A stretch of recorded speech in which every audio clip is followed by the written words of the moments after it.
Hemos estado hablando sobre cómo el carácter del cristiano a través de la historia ha ido marcando a la iglesia, ¿no? Una iglesia primitiva, una iglesia en el medievo, hasta la iglesia actual viene marcando cómo la sociedad nos va viendo a través del carácter de la iglesia, a través del liderazgo de la iglesia. Después hemos podido pasar también esa diferencia entre lo que somos, ¿no?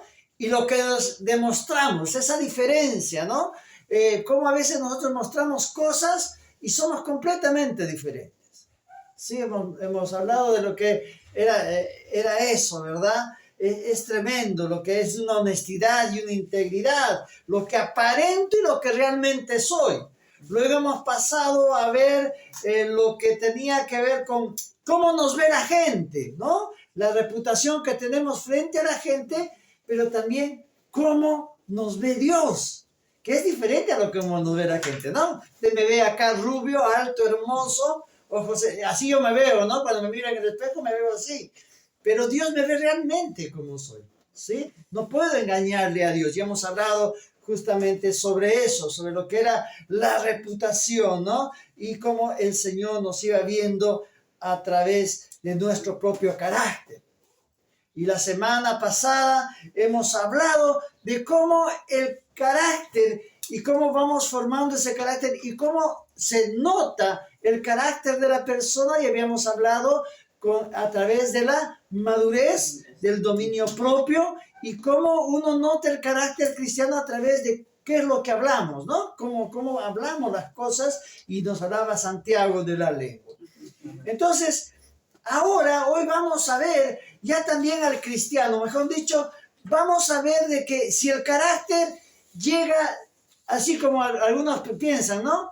Ya soy cristiano, ya soy salvo, ¿no? Y a veces decimos, no, ya soy cristiano y ya, o sea, ya está todo, y el carácter ya viene como en un sobre, viene como en Mercado Libre, ¿no? Te llega el paquete y ya está, ya lo tenés. No viene por Mercado Libre, ni por Rappi, ni por ninguna de esas formas, sino es todo lo contrario. Hoy día lo que vamos a ver es qué es lo que habla Cristo y cómo llega ese carácter.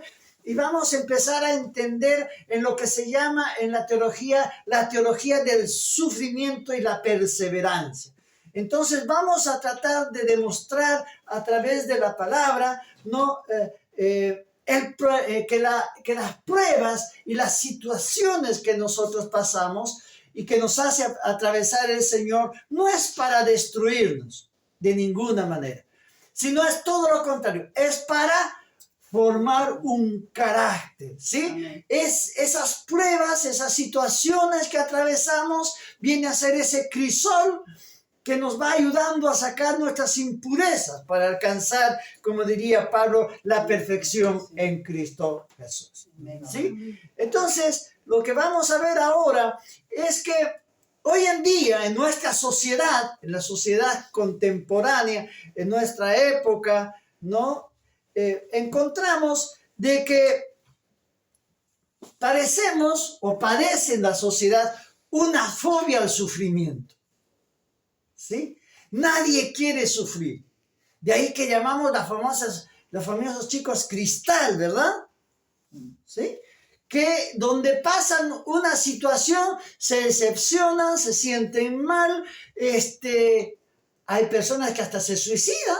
Hay un alto grado de suicidio en nuestra sociedad que, claro, no sale todo lo que acontece en la sociedad, en las noticias. Pero cuando vamos a las estadísticas que maneja el Estado, nos encontramos que hay un alto grado de suicidios a nivel de jóvenes inclusive. ¿Y por qué se suscita eso?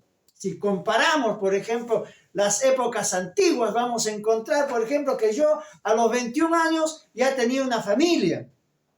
Ya había asumido el rol de papá y yo me autosostenía juntamente con mi esposa, trabajábamos, luchamos y tenemos 4 hijos, ¿verdad? Hoy en día los jóvenes no quieren ni siquiera asumir eso porque tienen el miedo de sufrir o de hacer sufrir al otro. ¿Y qué hago? ¿Y si tengo un niño? ¿Y cómo lo sostengo? ¿Y cómo lo mantengo? Y yo ya no voy a poder salir de joda, ya no voy a poder salir a la bailanta, ya no voy a... y tienen miedo de perder esa libertad. Es decir, no quieren renunciar, no quieren ceder nada. Y ese es un problema. ¿Sí? El sistema nos dice que no debemos sufrir y que la felicidad, ¿no es cierto?, es la ausencia de problemas. Y déjenme decirle, yo me siento más feliz cuando supero un problema. Amén. Amén. Porque eso me hace más fuerte, ¿sí? Lo que dice la sociedad hoy en día es que el sufrimiento es un error del sistema, ¿sí? Este sistema opresor, este sistema que nos pone normas, parámetros, ¿no? Y que debemos evitar. Entonces, ¿qué hace? Nos está anestesiando y modificando nuestro entendimiento en cuanto a la solución y el enfrentamiento de problemas, ¿sí? Y esta situación social, aunque no lo quieran creer, también se ha metido dentro del pensamiento de la iglesia. ¿Por qué? Porque la iglesia ha optado por una teología hiperoptimista.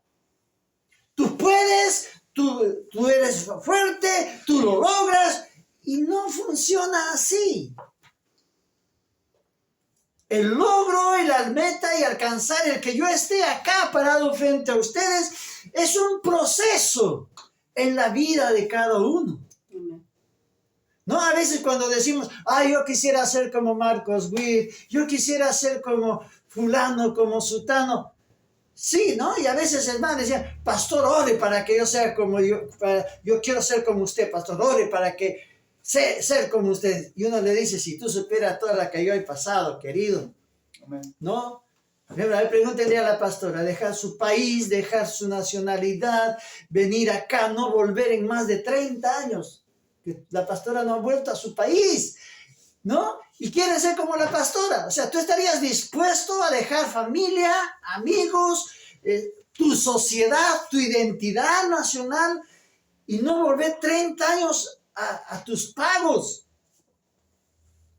Entonces estás pidiendo cosas, pero ese sufrimiento, ese desapego por amar y por servir al Señor nos lleva a marcar que hay una transición. La realidad del diseño divino, debemos entender de que acá hay un montón de carbones. Y no es porque yo sea negro. No se la piensen porque soy negro, que soy carbón.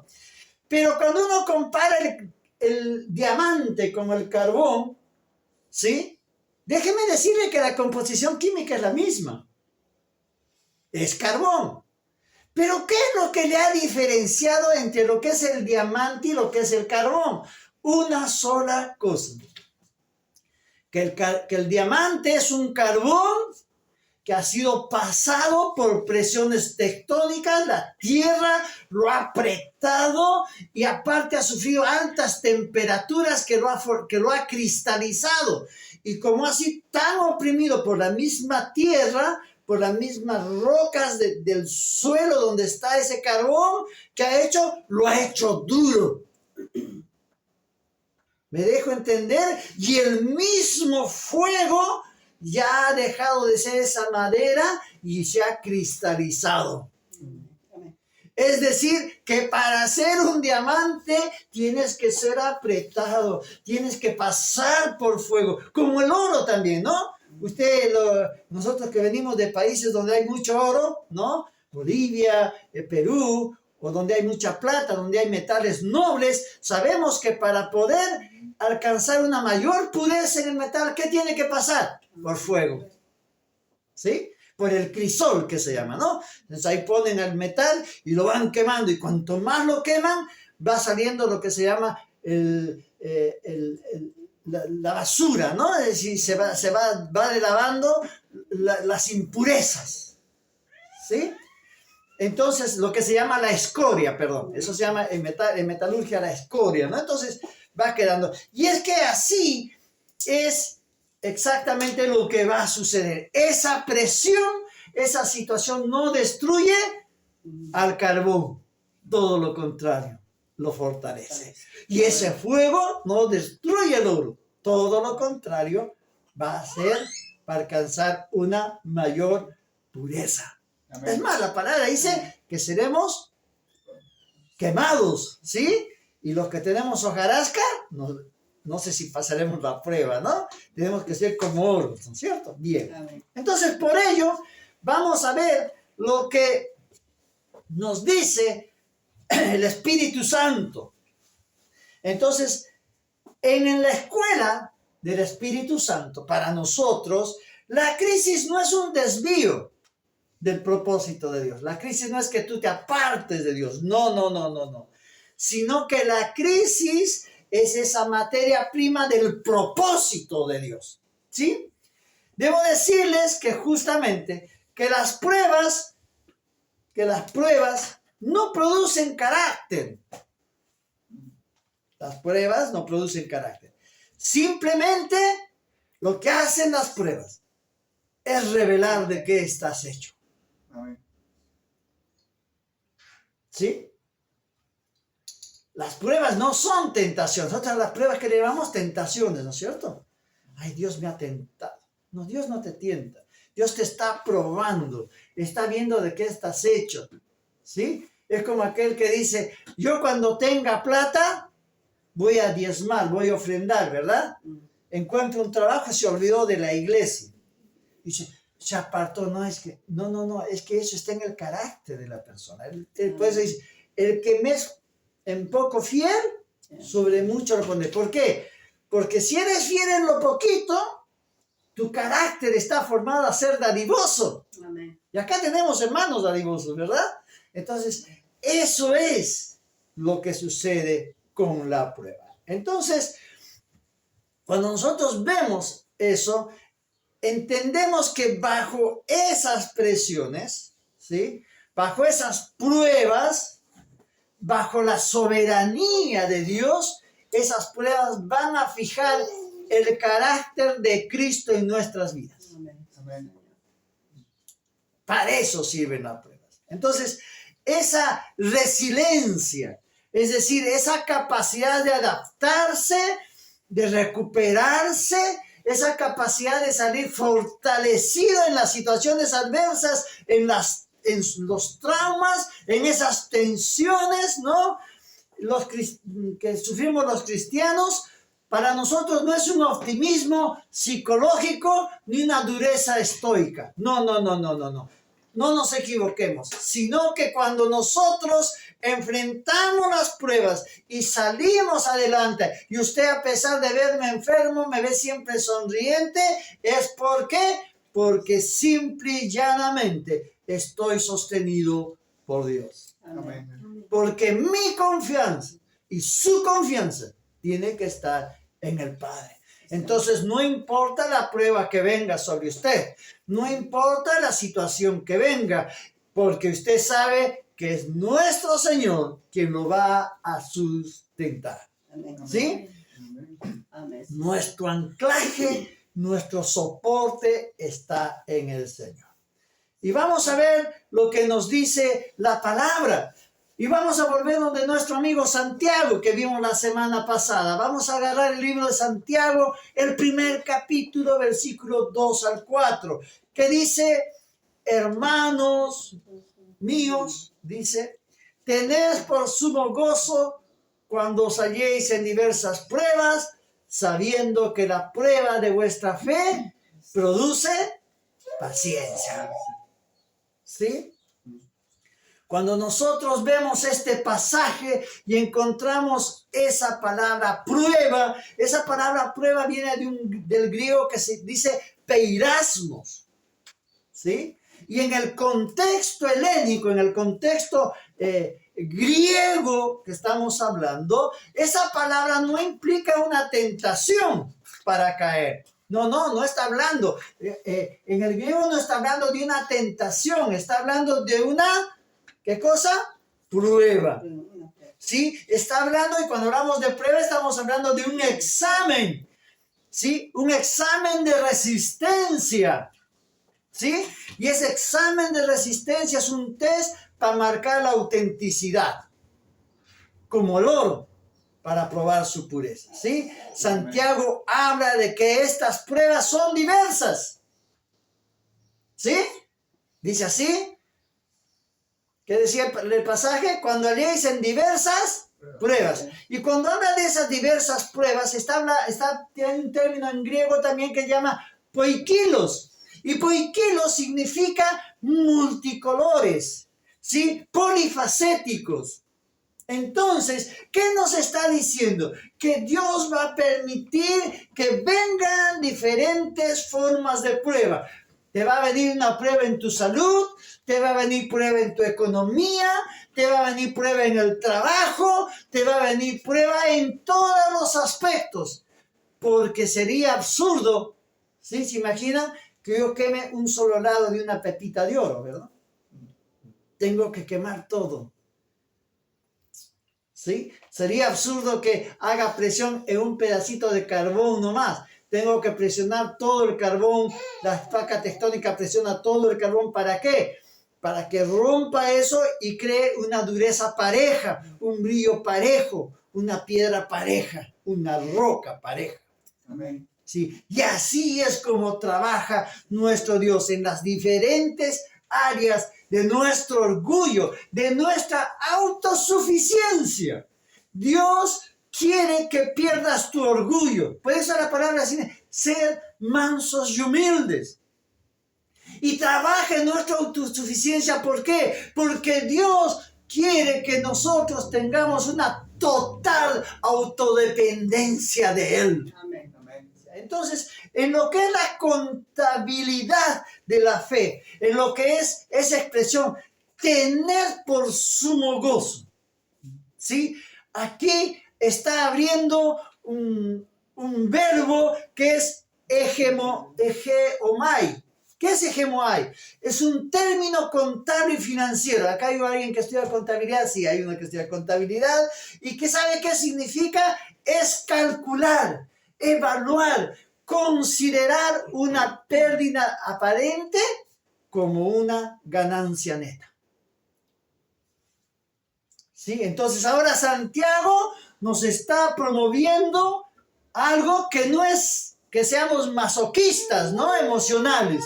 No nos pide que nosotros sintamos gozo con el dolor. No nos está diciendo eso. No nos está queriendo decir con eso de que nos tenemos que gozar en el dolor. Entonces, ¿qué hago yo? Como se hacía en la antigüedad y hacen algunas facciones cristianas todavía, que se arrodillan sobre maíz, se azotan y en Semana Santa hasta se hacen clavar como Cristo. ¿No? O llevan una cruz, se hacen color. No está hablando de eso. Eso es masoquismo, mis hermanos. Sino que está hablando que cuando nosotros estamos en la prueba, hagamos un cálculo mental y teológico y digamos que el dolor que estamos y la prueba que estamos pasando es meramente temporal, ¿sí? Pero los dividendos se van a mostrar en el carácter y eso es eterno, eso no se va a perder. Cuando tú pasas la prueba y el dolor, entonces habrás logrado, vamos a decir, una pequeña guirnalda, una pequeña piedra preciosa encima de tu corona que Dios te ha dado. ¿Amén? Amén. Entonces, la palabra también nos produce firmeza, porque dice, las pruebas de vuestra fe, ¿qué dice? Produce paciencia. Entonces, cuando vemos eso, esa palabra paciencia, esa palabra es traducida de un término que es hipomone. Este término compuesto está por hipo, que es debajo, y meno, que significa permanecer y quedarse. Lo que nos está queriendo decir literalmente esta parte de la prueba de vuestra fe produce paciencia, lo que nos está diciendo es la capacidad de quedarse debajo y soportar la carga pesada. ¿Sí? Es decir, sufrir esa presión sin que te dobles. Ah, qué tremendo, ¿no? ¿Cuántas veces nosotros hemos tenido que ceder porque podemos ofender al amigo? ¿No? Si no tomo esta cerveza, se me va a enojar el amigo. ¿No? Si no vamos ahí al club ahí a ver a las chicas, se va a enojar el amigo. O las chicas también, ¿no? Si no me pongo minifalda, ¿qué van a decir de mí? Que soy una antiguada, ¿no? Y sufrimos presiones sociales también, ¿no? Presiones culturales, ¿sí o no? Hoy día sufrimos, pero lo que nos está diciendo es que los cristianos no tenemos que doblarnos. Amén. ¿Ok? Ojo, no estoy diciendo que tengas una resignación pasiva, no me estoy refiriendo a eso, ¿sí? Sino que es la resistencia heroica de un soldado que está al frente de batalla, batiéndose a los tiros contra el enemigo y confiando que pronto llega, ¿qué cosa? La ofensiva, ¿no? O sea, viene la ayuda, ¿sí? Y va a salir victorioso. Y déjenme decirle que el ejército de Dios está contigo. Amén. Si Dios conmigo, ¿quién contra mí? Amén.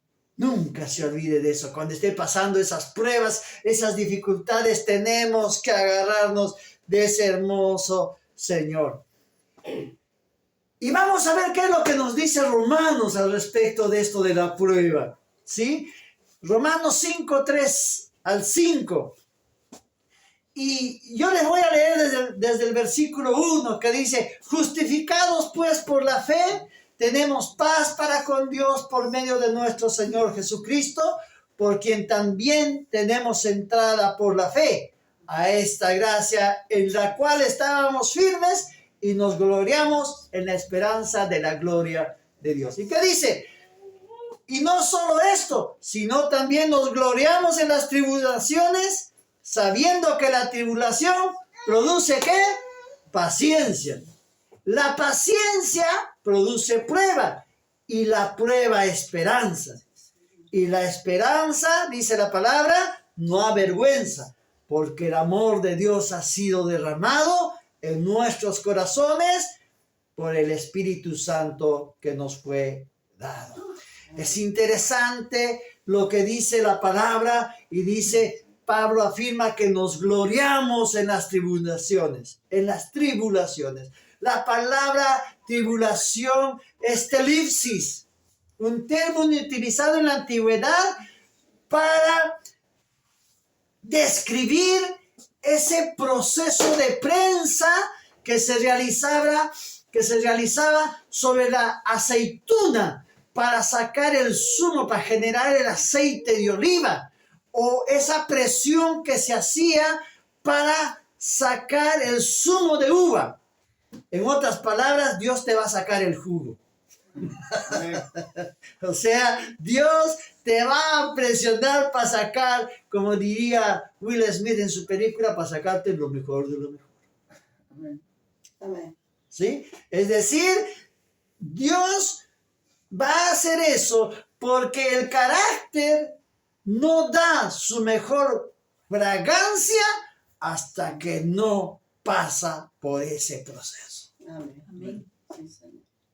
Todos tenemos que pasar por ese proceso. Entonces, ese es el resultado del crisol. Y el resultado del crisol es la resistencia. Eso es lo que llama la palabra doquime. Doquime es lo que habla de esa cadena continua, porque esa tribulación va a producir esa resistencia, y la resistencia lo que va a producir es un carácter probado. Y para este carácter probado utilizamos la palabra doquime.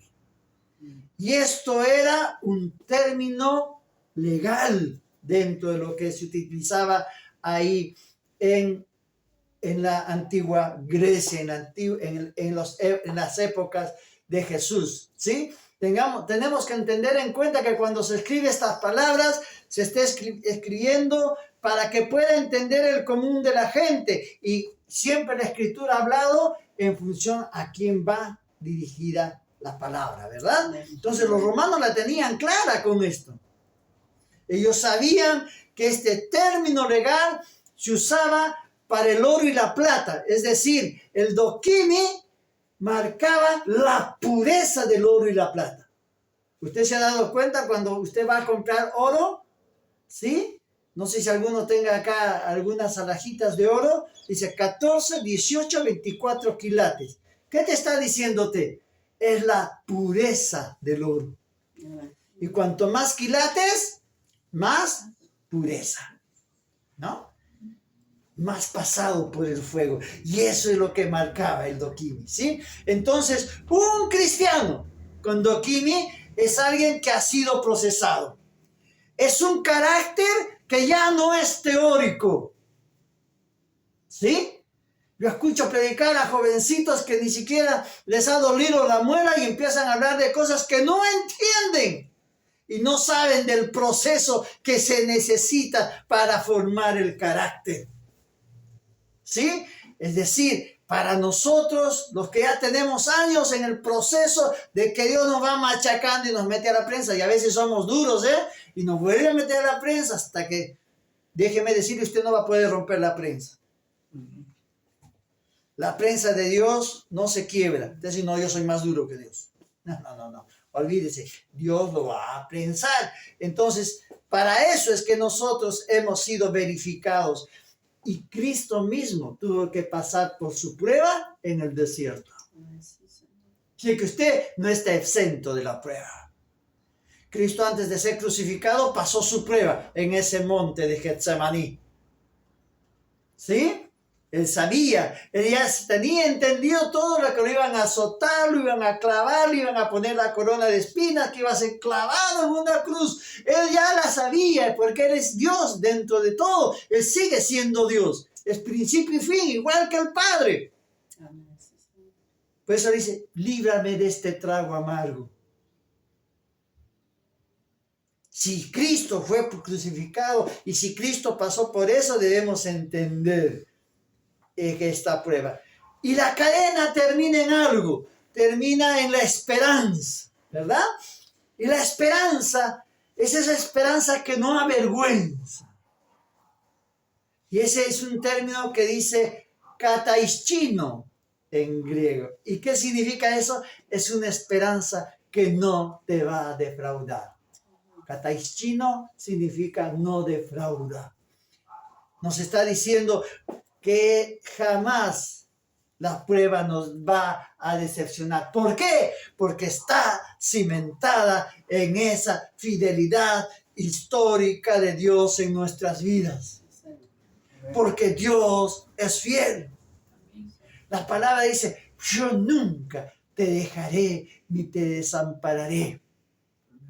Y eso no es solamente cuando tú estás en las buenas.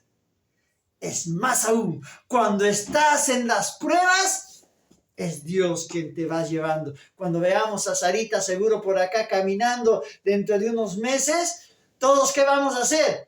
La vamos a estar así queriendo agarrar porque va a ir así, ¿no? Tambaleándose de un lugar a otro y vamos a creer que se va a caer, ¿verdad? Y así es las pruebas. Cuando pasamos pruebas, vamos tambaleando de un lugar a otro. Y es Papá Dios quien nos va cuidando. No. Cuidadito.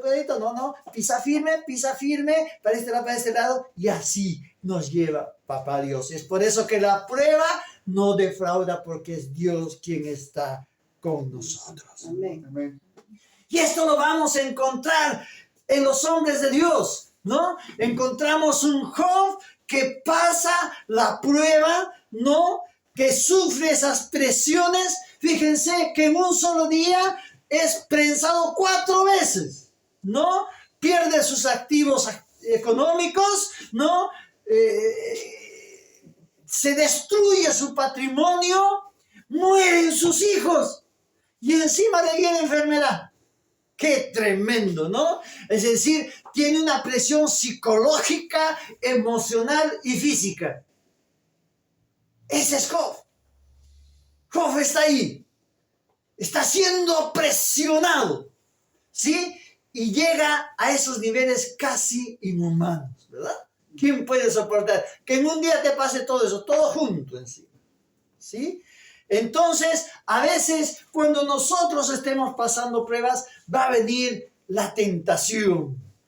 esa tentación del escape. ¿Qué le dice a su esposa? Su esposa le dice, maldice a tu Dios, déjate de integridad, ¿sí? ¿Qué sigue reteniendo esa integridad? Le dice, maldice a Dios y muérete. Eso le está diciendo su mujer, Job 2:9. No, muérete, ¿sí? El sistema adámico nos va a sugerir que dejemos a Dios. Que cuando hay esa prueba, ya está. Entonces, ¿dónde está Dios? Se me murió la mamá, se me murió el hijo, se me murió el hermano. ¿Y dónde estaba Dios? ¿Por qué no me la cuidó? A mí me ha pasado. Claro, a todos nos ha pasado en algún momento de nuestra vida, ¿no? Señor, yo me vine a Argentina, cuida a mi vieja. Lo único que te pido. Entonces, cuando uno pasa esas situaciones, a veces quiere dejar el barco. Y Dios te dice, tranquilo, yo tengo el control de todo. Amén. Entonces ahí Job va a demostrar un carácter estructurado. Esa resistencia, ese upomone, ¿no? Esa resistencia. Entonces su respuesta se va a convertir en un monumento a la resiliencia teológica. Él le va a decir, ¿recibiremos de Dios el bien y no el mal? ¿Solamente lo bueno voy a recibir de Dios? Y cuando viene lo malo, ¿no voy a aceptarlo? Entonces, en el clímax de su dolor, cuando Job estaba ya a lo máximo, ya no soportaba, dice, mas Él conoce mis caminos, Él me va a probar y saldré como oro. ¡Qué maravilloso, amado hermano! Tú que me estás mirando por internet, si estás pasando una prueba, no te des por vencido. Dios te va a dar la solución. Dios te va a ayudar a pasar la prueba. Él está ahí.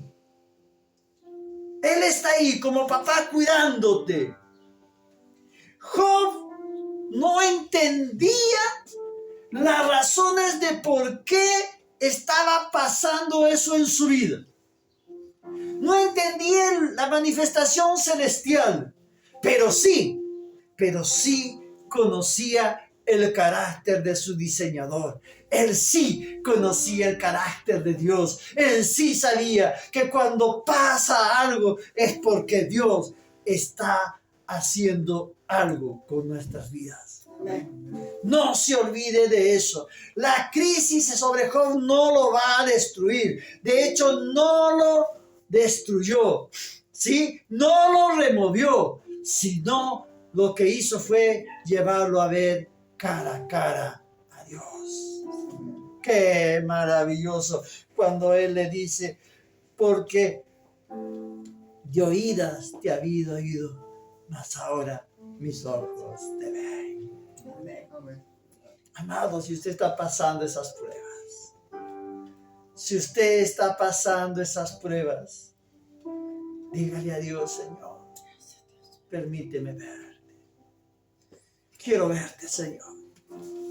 Mira mi corazón, mira lo que estoy atravesando, mira lo que me está pasando. Tengo a mi hija, a mi hijo enfermo, mi marido está mal, mi mujer está mal, mi padre, mi madre. No sé lo que sucede en tu vida. Señor, estoy sin trabajo, mis hijos no tengo para darles de comer a mis niños. He perdido mi casa. Hoy el pueblo venezolano, nuestros hermanos de Venezuela están pasando hambre y sobre el hambre vino la destrucción de sus viviendas. Pero déjeme decirle que aún sobre esas catástrofes, Dios tiene el control. Amén, sí, Señor. Vamos a ver una Venezuela que se va a levantar. Y si Dios puede levantar una nación, tú que eres su hijo, el cual te ama y ha dado su vida por ti, ¿cómo no te va a levantar? La prueba no es porque Dios te odia. Las circunstancias que estás atravesando no es porque Dios no te ama, todo lo contrario. es porque Él ha puesto sus ojos en ti y sabe que eres capaz de pasar las pruebas. No hay prueba que no esté calculada en función a lo que tú puedes pasar. Dios no es injusto. Así como usted no le daría a un niño de 5 años cargar una bolsa grande de papas, sino que le dará una papita para que ayude a la mamá, igual Dios jamás te va a poner un peso que no puedas soportar. Pondrá un peso que te puede aplastar, pero que jamás te va a quebrar ni doblar. Gracias, Señor. Gracias, Padre Santo. No sé qué circunstancias, qué pruebas hay acá en medio de tus hijos o en medio de la gente que nos está mirando, pero sí sé, Señor, que tú tienes el control. Amén. Pero sí sé que tienes un propósito sobre su carácter. Gracias, Dios mío. Ayúdanos a entender como Job y que podamos ver tu gloria en nuestras vidas. En el nombre de Jesús. Amén. Amén. Y amén.